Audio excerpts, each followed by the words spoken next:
खरं तर सावजी हे जे रेस्टॉरंट आहे आमच्या विदर्भामध्ये, हे या ठिकाणी 3-4 पिढ्यापासून असे रेस्टॉरंट सुरू आहे. सावजी ही अशी मसाल्याची आणि बनवण्याची पद्धती आहे, ज्यातनं प्रत्येकाला असं वाटतं विदर्भात गेल्यावर की सावजीचं जेवण जेवलंच पाहिजे.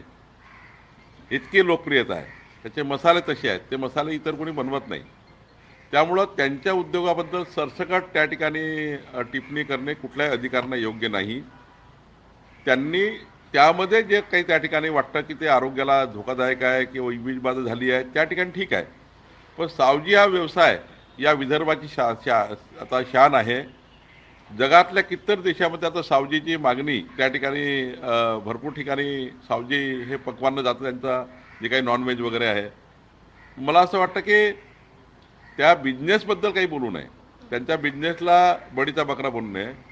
तो अत्यंत त्या ठिकाणी हजारो परिवारांना त्यांच्या घरामध्ये घरगुती जेवण बनवणारा, घरातलं जेवण त्या ठिकाणी रेस्टॉरंटमध्ये आणून त्या ठिकाणी मग त्याचे ग्राहकांना देणारा हा मोठा व्यवसाय आहे.